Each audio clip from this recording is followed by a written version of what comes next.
Alerj Entrevista está de volta, conversando hoje com a deputada Tia Ju.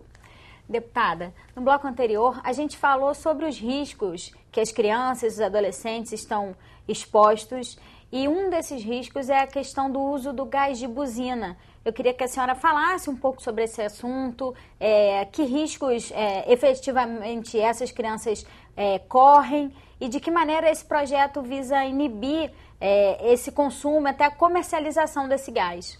Bem, nós observamos quando nós vimos a matéria a primeira vez, a primeira coisa que, antes de criar o projeto de lei, eu fui verificar se na embalagem, se tinha algum alerta, algum aviso, se era proibida a venda para criança, para adolescente, e nós observamos que não, a venda é livre e trata-se de um gás mortífero, além de entorpecente, mortífero, porque nós já tivemos casos de adolescentes que veio a óbito por uso desse gás.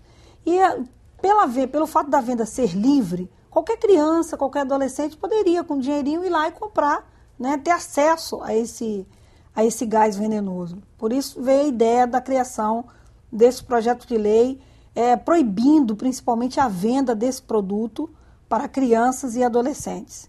E aí nós entramos novamente com o alerta aos pais, né? Um chamamento, um aviso, porque o adulto vai adquirir. É bom ficar atento que esse brinquedo mortífero não chega até as crianças e adolescentes, que não fique expostos a ela. Os estabelecimentos, depois que o projeto virar lei, não vai poder mais vender, né, para crianças e adolescentes, que a venda era livre. Mas o produto não vai deixar de chegar nos lares. Então, aí entra o papel da família, que é importantíssimo. A família, quando eu falo num conjunto, num todo, e envolve todos, tio, tia, avó, mãe, pai, porque o tio pode comprar e deixar na mão do sobrinho brincando. O avô porque acha que é só uma brincadeira, porque aquilo muda a voz da pessoa, e na verdade não é. É um gás inofensivo, mas não entorpecente, né? Que causa delírios, vários distúrbios mentais. Está sendo pode usado levar de maneira equivocada. De maneira equivocada, né?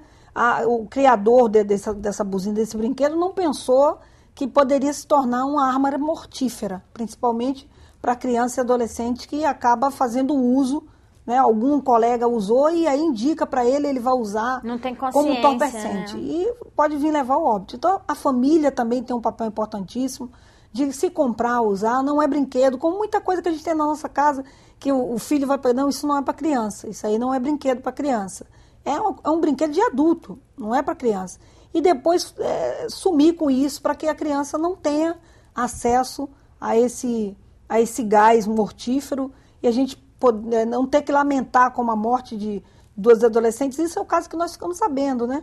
Então, por isso que nós criamos o projeto de lei visando a proteção da população e principalmente das crianças e dos adolescentes. Tem maneiras mais saudáveis de aproveitar a vida, né? Certeza. Deputada, agora vamos falar de um assunto que é um pouco triste também, que tem sido discutido aqui na casa, que é a questão da situação das instituições conveniadas à Fundação para a Infância e Adolescência.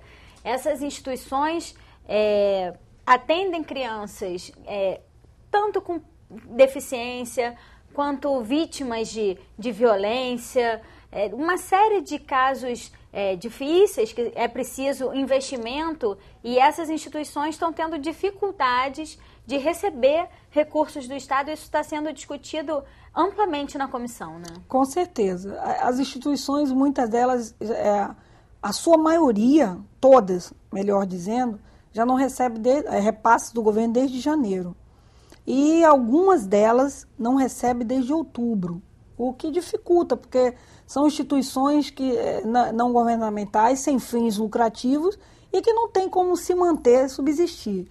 Foi um modelo que o governo do Estado escolheu para prestar assistência às crianças portadoras de deficiência, como são o caso das APAES, as crianças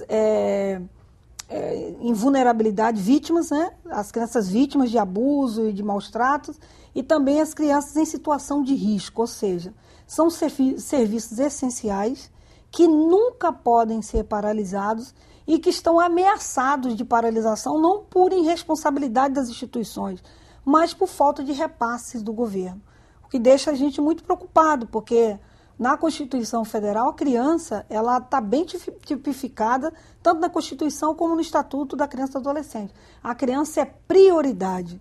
Então, é preciso que o governo do Estado priorize, comece a priorizar o que é prioridade. Pagamento de servidor é prioridade, criança e adolescente é prioridade. Serviços que atendem criança e adolescente não podem ser paralisados. E são ameaçados, né, de paralisação por conta da falta de verba, a falta de repasse. Eles não estão conseguindo. Aqueles que tinham um fundo de reserva já não tem mais. E fica complicado, porque, volto a dizer, são serviços que não podem ser interrompidos. Como que pode chegar para uma mãe de uma criança que foi violentada e dizer, a partir de agora ela não vai poder mais ter atendimento porque a gente não tem condição de atendê-la? A criança que é atendida em uma PAI, né, portadora de alguma necessidade, de alguma deficiência, e olha, não vamos poder atender porque não temos condições de... Então, não tem como. E, né? É importante que se diga que essas pessoas não têm a quem recorrer. Não tem, né? Porque como é um modelo que o governo escolheu, né, de trabalhar com convênios, essas instituições são conveniadas com o governo do Estado e prestam serviço. Se as conveniadas pararem os serviços, essas crianças não têm para onde ser encaminhadas. Porque não existe outro modelo, só existe esse. Então, se houvesse uma alternativa, está paralisando aqui, que não seria bom, não seria o ideal em momento nenhum, nunca, jamais, mas se as instituições pararem de atender, para onde encaminhar? É uma pergunta que eu sempre faço. Para onde a gente vai encaminhar? Para onde elas vão dizer assim, olha, vocês não vão ser atendidas aqui, mas nós estamos encaminhando vocês para a instituição tal do governo? Não existe. Não existe. Não existe porque só tem esse modelo. Deputada, e para tentar resolver um pouco esse problema, não em relação à falta de repasses do governo, porque aí realmente não depende disso, mas um projeto da senhora cria um regime de excepcionalidade para casos em que as instituições, como já aconteceu num passado recente, deixem de receber esses recursos por alguma pendência burocrática, um documento que ficou faltando enviar para o governo, e aí isso passa a ser agilizado, né? Com certeza. Esse projeto de lei que cria a excepcionalidade para casos de falta de alguns documentos, não documentos que sejam essenciais, por exemplo, com relação ao ambiente, que tem as suas regras, se for atender portadores de deficiência, para se ter o elevador, enfim, não se trata disso. Se trata de alguns documentos que, às vezes, vão dar entraves e que não vão atrapalhar o desenvolvimento normal e essencial daquela instituição, que eles ganhem um prazo a mais e não deixem de receber, né, os seus repasses por conta dessa documentação, ganhe um prazo a mais para que ela esteja ali enquadrado. Volto a dizer, isso não quer dizer que as instituições, a partir de agora, vão levar a documentação quando quiser, nada disso.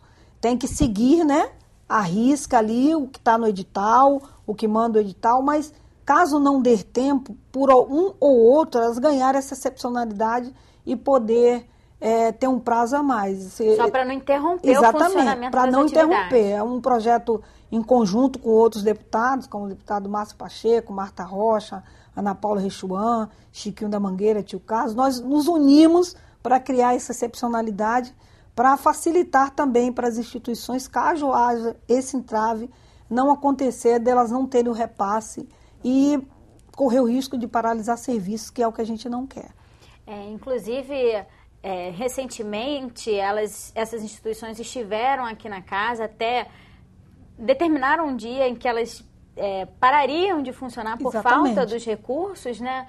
E a senhora, junto com outros deputados também, mas a senhora liderando esse movimento, conseguiu destinar uma verba da Alerj, conseguiu 2 milhões de reais para ser repassada a essas instituições para tentar emergencialmente resolver essa situação, né? Exatamente. Quando, na verdade, até mesmo antes de realizar audiências públicas, quando eu vi a situação ficando crítica, eu logo pensei, eu vou recorrer à mesa diretora, ao nosso presidente Jorge Pisciani, que é um homem que tem sido muito sensível às causas do Estado, muito, mas é aquela coisa, ele tem feito e ajudado muito, mas o Poder Legislativo não pode assumir todas as demandas do Poder Executivo, não tem condição.